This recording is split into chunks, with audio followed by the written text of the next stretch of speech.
আসন্ন Dhaka city corporation নির্বাচনকে কেন্দ্র করে বেশ আলোচনা সমালোচনা হচ্ছে রাজনীতি মাঠে। জামায়াতে ইসলামী আনুষ্ঠানিকভাবে তাদের মেয়র প্রার্থী হিসেবে ঢাকা বিশ্ববিদ্যালয়ের সাবেক শিবির সভাপতি সাদিক কায়েমের নাম ঘোষণা করেছে। অন্যদিকে ছাত্র জনতার গণঅভ্যুত্থানের অন্যতম সমন্বয়ক ও বর্তমান অন্তর্বর্তী সরকারের উপদেষ্টা আসিফ মাহমুদ সজীব ভূঁইয়াকে প্রার্থী করার ঘোষণা দিয়েছে জাতীয় নাগরিক পার্টি। একই আসনে দুই আলোচিত তরুণ নেতার প্রার্থী হওয়ার খবরে সামাজিক যোগাযোগ মাধ্যমেও তুমুল আলোচনা শুরু হয়েছে। সাদিক কায়েমের মনোনয়ন নিয়েও কিছুটা জটিলতা তৈরি হয়েছে। ছাত্র শিবিরের সাংগঠনিক নিয়মের কারণে শিবিরের পক্ষ থেকে জানানো হয়েছে, সাদিক কায়েম যতদিন ছাত্র শিবিরের কাঠামোর মধ্যে আছেন ততদিন তিনি অন্য কোনো রাজনৈতিক দলের বা জামায়াতের ব্যানারে প্রার্থী হতে পারবেন না। একই সাংগঠনিক বাধ্যবাধকতার ফলে সাদিক কায়েমের প্রার্থিতা এবং তার রাজনৈতিক ভবিষ্যৎ নিয়ে সমর্থকদের মধ্যে বিভ্রান্তি ছড়িয়েছে। যদিও জামায়াত তাকে তাদের চূড়ান্ত প্রার্থী হিসেবে বিবেচনা করছে। বিস্তারিত থাকছে বিশেষ প্রতিবেদনে।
এভাবে সাদিক কায়েমকে ডিএসসিসির মেয়র প্রার্থী হিসেবে পরিচয় করিয়ে দেয়।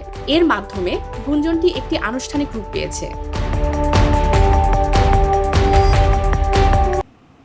সবশেষে সাদিক কায়েমের ভোটার স্থানান্তর এবং আসিফ মাহমুদের হেফাজতে ইসলামের আমিরের দোয়া নেওয়া উভয় ঘটনায় ইঙ্গিত দিচ্ছে যে দুই পক্ষই ধর্মীয় ও আইনি উভয় দিক থেকে নিজের শক্ত অবস্থান তৈরি করতে মরিয়া। বিশেষ করে আসিফ মাহমুদ যখন এনসিপির হয়ে 230টির বেশি আসনে প্রার্থী দেওয়ার কথা বলছেন, তখন জামায়াতের একক মনোনয়ন ঘোষণা একটি বড় ধরনের চ্যালেঞ্জ হয়ে দাঁড়িয়েছে।